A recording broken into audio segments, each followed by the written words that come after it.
سلام آقای دکتر. سلام. من وقت ویزیت با شما رو داشتم امروز. بله بفرمایید. ما چقدر شکلتون آشناست. من شما رو قبلا جایی ندیده بودم. نمیدونم والله. آها شما کارمند بانک نیستین؟ بله چرا هستم اتفاقا.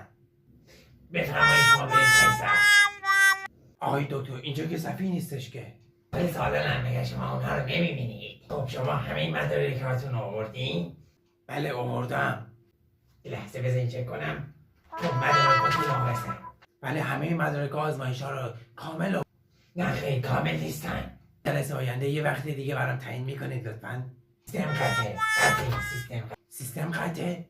وقت بگیریم برای جلسه آینده. یعنی من دوباره این همه راه برم بیام که دوباره برای جلسه خودتونه. فقط مدارکتون رو کامل بیارین. بفرمایید بدرود.